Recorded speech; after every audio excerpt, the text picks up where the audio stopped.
네, 세 번째 이슈. 이혼은 쩐의 전쟁이기도 합니다. 네, 재산 분할에 대해서 한번 알아보도록 하겠습니다. 제가 이제 경험적으로 보면 이 재산 분할이란 말로 쉽게 합의가 잘 되지가 않습니다.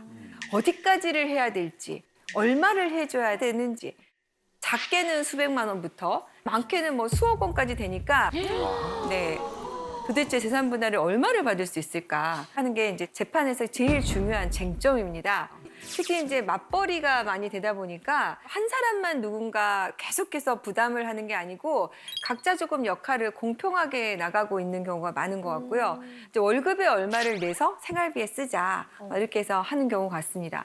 재산 분할이라는 것은 부부가 결혼 생활 중에 모은 공동 재산에 대해서 누가 얼마나 기여했는지를 보고 나누자 하는 게 이제 재산 분할의 핵심입니다. 그러다 보니까 한 재산을 두고 이거를 특유 재산이라고 주장하는 쪽과 공동 재산이라고 주장하는 쪽과 여러 가지 문제가 많죠. 그래서 오늘 재산 분할에 대해서 한번 궁금증을 해결해 보도록 하겠습니다. 네. 결혼 전에 산 주식이 결혼 후에 올라서 차익이 많이 발생했다. 그거 분할해야 됩니까? 재산의 발생 시점, 재산의 형성 시점은 결혼 전이에요. 그런데 이 주식의 가치가 올라가는 것은 결혼 이후란 말이죠. 이런 경우에 정말 많이 싸웁니다. 왜냐하면 발생은 특유 재산인 것 같아요. 네. 그런데 지금 시간이 지나면서 공동재산으로 되어 가고 있는 중이란 말이죠. 자, 이럴 경우에요. 혼인 기간이 짧으면 특유 재산 쪽으로 결론이 많이 납니다. 그런데 혼인 기간이 어느 정도 지속이 되면은 부공동재산 쪽으로 결론이 많이 납니다. 그리고 최근에 이제 많이 있었던 사례가 뭐냐면 아파트 당첨이 됐어요. 분양 계약이 당첨이 됐는데 그 계약 시점과 중간에 중도금을 계속 넣은 시점이 결혼 전후가 달라질 경우에 이거를 부공동재산을 넣을 것이냐 아니냐. 그리고 또 작년 재작년에 부동산 시세가 엄청 올랐잖아요. 그래서 이제 쉽게 말하면 프리미엄이 많이 붙었어요. 이게 재산 분할 대상이 된다. 이렇게 결론이 나오고 있어서 결혼 전에 산 주식도 재산 분할 대상에 들어갈 수 있습니다. 요즘 많이 하는 암호화폐도 가능한가요?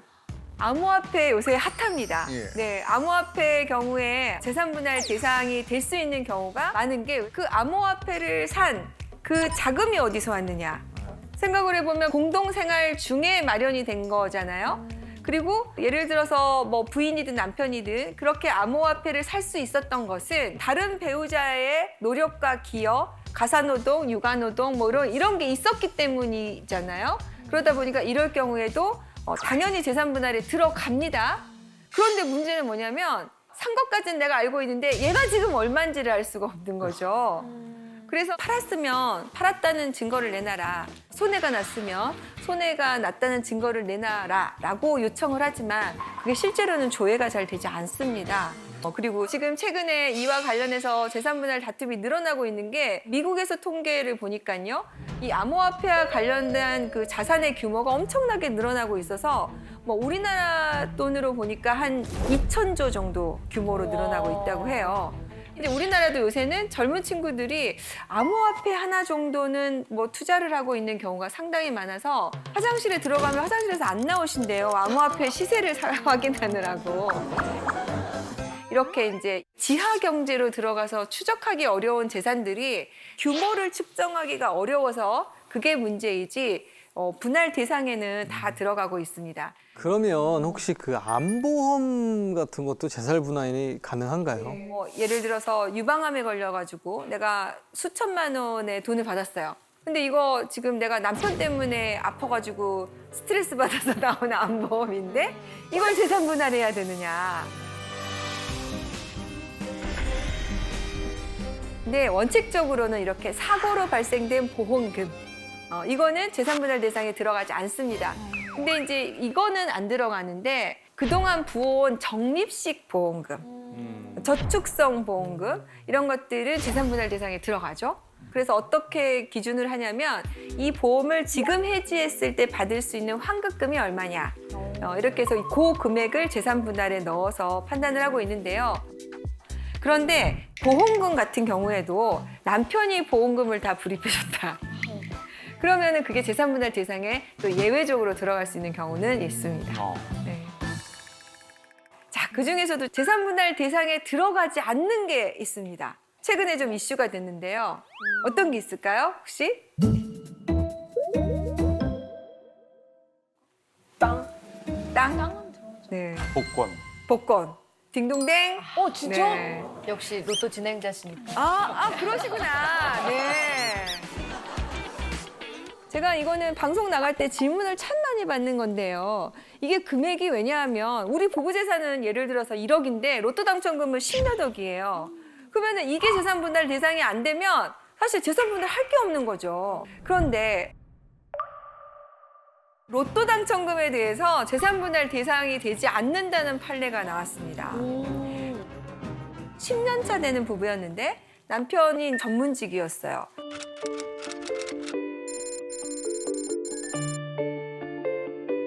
남편이 자기가 갖고 있는 돈으로 로또를 샀는데 진짜 당첨이 된 거예요. 무려 20억 원. 남편이 전문직이지만 실제로 두 사람의 재산은 별로 없어요. 근데 이제 부인이 남편이 이제 20억 원 되니까 와 나도 한번 좀 명품 시계도 사보고 싶고 그죠?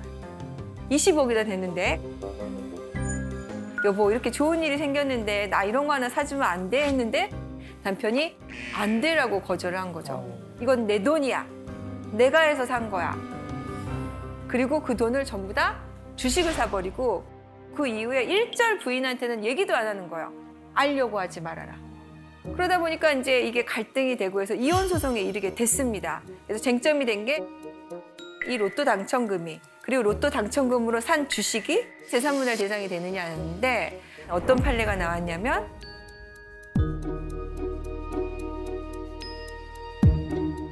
공동재산이 아니다라고 결론이 났습니다. 어떡해. 그래서 부인은 아니 이게 왜 공동재산이 아니에요. 내가 가사노동도 하고 육아노동도 하고 이렇게 해서 같이 모은 거고 내가 남편한테 뭐 생활비를 많이 안 가져가니까 돈이 남아서 산 거 아닙니까? 라고 해서 공동재산이라고 주장을 했지만 그 부분을 받아들여지지 않아서 로또 당첨금에 대해서는 원칙적으로 재산분할 대상이 안 된다라고 판례가 났습니다. 아내 입장에선 너무 억울할 것 그죠? 같아요. 네.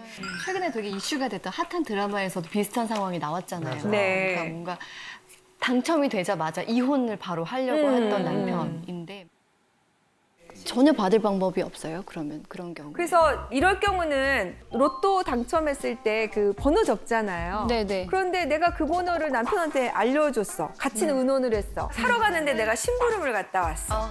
로또를 산 그 돈은 내 주머니에서 같이 나간 돈이고 뭐 이런 부분들을 상대방이 인정하는 내용이 있다면 그때는 예외적으로 재산분할을 받을 수 있을 것 같습니다. 네. 재산분할도 재판 사항 중에 하나여서 입증하는 게 굉장히 중요해서 증거가 없으면 그걸 입증하기 어려우니까요. 혹시 당첨되신 분들 중에서 그런 거 기여하신 분이 있으면 반드시 상대방이 인정하는 거 문자나 뭐 녹음으로 남겨주시면 좋을 것 같습니다. 네, 머리 아프다. 네. 안 해야지. 우리가 이제 여러 가지 긴 길을 넘어서 이혼 사건에서 제일 뭐 핫한 재산분할 얘기를 좀 나눠봤는데요. 네 번째는 제가 정말로 좀 얘기 드리고 싶은 양육비에 관한 얘기를 조금 해봤으면 해요. 네. 아이가 이제 있는 상태에서 특히 미성년 자녀들이 있을 경우에 참 이 부분이 굉장히 문제입니다. 자, 여러분들 배드파더스 사이트라고 들어보셨나요? 네. 양육비 안 주나 보다.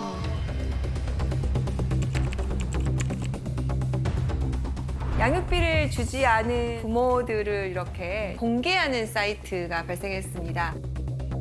2018년 7월인데요. 지금 이 사이트는 이제 한번 폐쇄되고 새로 이제 생긴 사이트고요. 처음에 사이트는 이제 이런 기초적인 내용도 거의 안 나와 있는 사이트였습니다.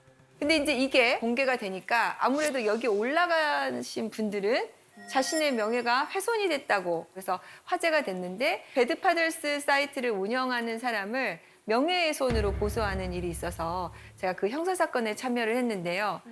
2018년이면 불과 한 3, 4년 전입니다. 그때만 해도 양육비라는 것을 받아야 되는 것인지 줘야 되는 것인지에 대해서 정말 인식이 없었어요. 그리고 가정법원에서조차 이혼 사건을 이제 판결하거나 조정할 때 아유 뭐 양육비 그거 어차피 못 받을 건데 뭘 그걸 가지고 조정을 안 하려고 하십니다. 라는 얘기를 제가 들을 정도로 양육비 문제에 대해서 많은 분들이 인식이 좀 없었습니다. 근데 저도 이제 사실은 이혼 사건을 많이 하는 변호사잖아요. 근데 이혼 사건을 하고 나면 대부분의 그분들이 저를 다시 안 만나고 싶어 해요. 그죠? 제가 무슨 좋은 인연이라고. 그래서 저도 사실은 제가 진행을 했던 제 의뢰인들이 그 이후에 어떻게 살고 있는지 알 방법이 별로 없었어요. 근데 그때 이 배드파더스 사이트를 접하고 하면서 양육비를 못 받는 분이 80%에 이르게 된다는 걸 저도 충격적으로 받아들였습니다. 이와 관련해서 무죄 변론을 하고 법이 개정이 돼서 저는 조금 나아졌을 거라고 생각을 했는데요. 최근에 2021년에 조사했는데 여전히 80%에 이른다고 하더라고요. 정말 가슴이 아픈 일이 아닐 수가 없어요. 그래서 양육비라는 것은 미혼 배우자에게 주는 돈이라고 생각해서 안 주는 경우가 많았는데 그 양육비는 그 배우자에게 주는 돈이 아니라 아이에게 줘야 되는 거죠. 심지어는 어떤 경우도 있냐면요. 반려동물이 있는 경우에 헤어지면은 이 반려동물한테도 양육비를 줘야 된다는 판례가 나오고 있는 실정이에요. 진짜요? 와. 왜냐하면 맨날 같이 있으니까 보고 싶잖아요. 그래서 이 반려동물도 면접 교섭을 할 수 있는 걸 정하고 있는 것이 우리 요새 가정부문의 실정입니다. 그래서요, 애완견의 경우에 한 달에 양육비 10만에서 15만 원 정도. 면접 교섭을 뭐 2번 정도 이렇게 하고 있거든요. 그런데 하물며 내 자녀인 경우에 왜 그거를 지급하지 않는지 정말 가슴이 아픈 일이 아닐 수가 없어요. 오죽했으면 아버지를 고소하는 일이 있었습니다. 양육비를 주지 않는 아버지에 대해서 형사처벌을 해달라고 고소를 한 겁니다.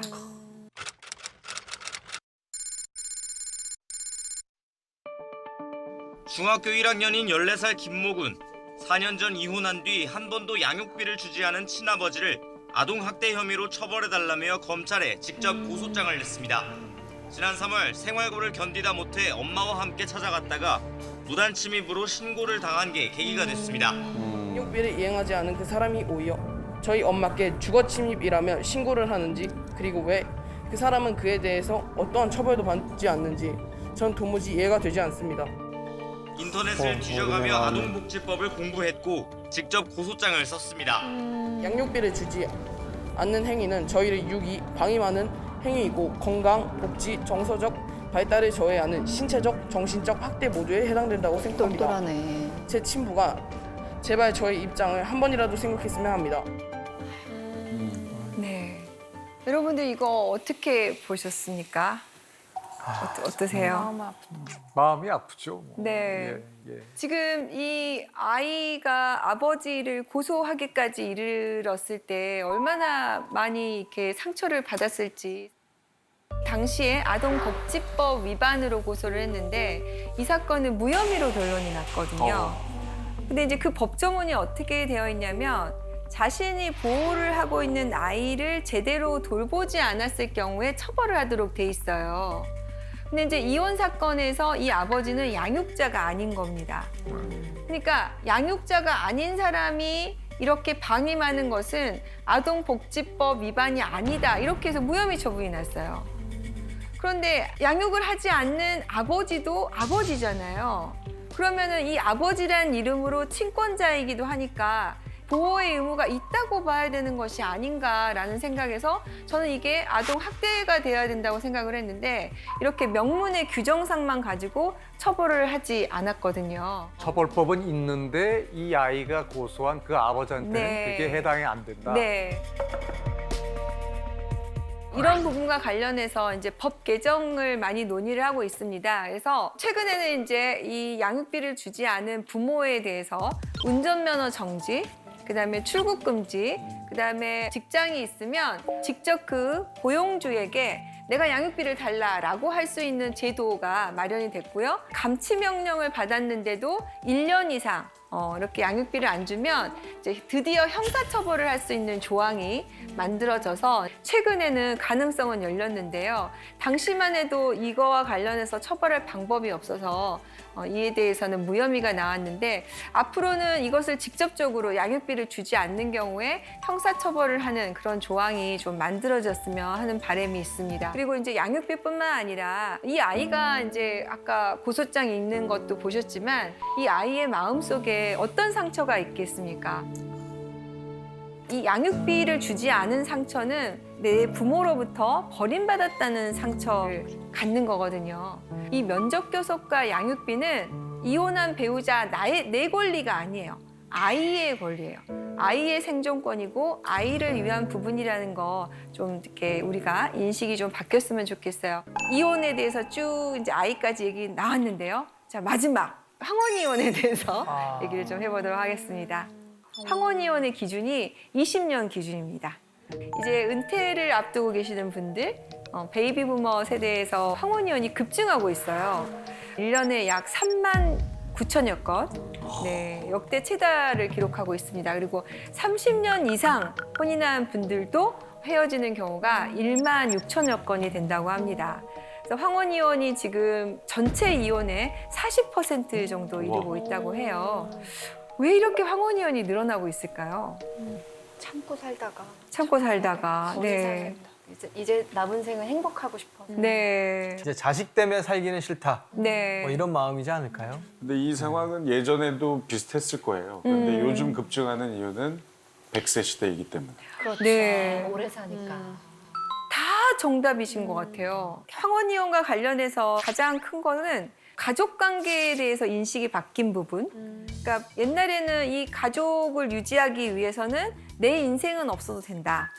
이렇게 생각을 하고 가부장적인 여러 가지 그 각자의 역할만 그냥 하면 된다. 남편은 그냥 돈 벌고 부인은 그냥 이렇게 애들 키우고 그다음에 남은 인생은 대충 살다가 곧 죽으면 된다. 뭐이 정도로 혼인 생활을 봤는데 지금은 그게 아니라 이 혼인 자체도 공평해야 되고 각자 역할을 서로 나눠야 되고 가장 행복한 것은 친구 같은 배우자여야 된다. 그래서 우리 서정석 씨 얘기한 것처럼 수명이 늘어나다 보니까 남아있는 시간이 제가 지금 52이거든요.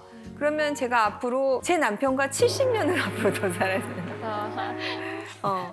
정말 심각한 고민이 아닐 수가 없죠. 행복하지 않으세요? 네? 행복하지 않으세요?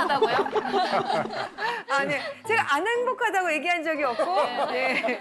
정말 고민이 된다 이런 거죠. 네네. 그러다 보니까 자녀들이 이제 성장을 하면 이제는 내 삶의 중심이 어딘가, 내가 누군가와 같이 노후를 보내야 되느냐 이런 것들 고민하시거든요. 그런데 이제 황혼 이혼을 딱 하려고 보면 가장 부딪히는 것이 상대 배우자의 결혼을 바라보는 태도입니다. 특히 현재 여성 같은 경우에는 자녀들을 기준으로 살다가 이제 내 삶을 좀 살아봐야 되겠다고 인식이 빨리빨리 변하고 있는데 여기에 적응하지 못한 남편들이 아니 무슨 소리냐. 난 절대 해줄 수 없다. 이렇게 나오는 경우가 많거든요. 특히 왜 그러냐면 아직까지 우리나라는 재산의 명의가 대부분은 남성 위주로 되어 있어요. 그러니까 내가 이혼을 하게 되면 갑자기 내 재산이 뚝 반으로 갈라지게 되는 거죠. 그러다 보니까 이제 조론 얘기도 많이 나오는 겁니다. 그런데 조론의 경우에도 재산을 결국에는 못 받으면 조론한 사람은 위험해질 수가 있거든요. 그러다 보니까 이제 황혼 이혼이 되는데 이게 형사 사건까지 번지는 경우가 있어요.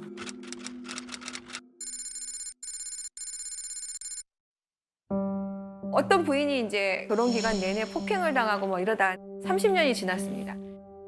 벌써 가정폭력으로 뭐 신고된 거는 수차례고. 그래서 이젠 참을 수가 없어서 드디어 이혼을 해야 되겠다고 해서 딸하고 미리 얘기를 해서 이제 딸 집으로 옮겼어요. 그리고 이혼 소송을 시작을 했는데 이 남편분이 절대 이혼을 안 해준다는 거예요. 그래서 소송이 계속해서 지연이 됩니다.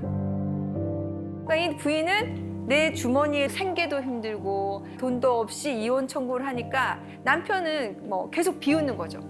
네가 할 테면 해봐라. 네가 할 수 있겠냐? 절대 안 된다. 나는 이 소송을 무덤에 갈 때까지 끌 것이다. 네가 받아갈 수 있으면 해봐라. 라고 매일 그러는 거예요. 부인이 정말 도저히 참다 못해서 흉기를 들고 찾아가서 남편을 살해 시도를 하는 일이 발생을 했습니다.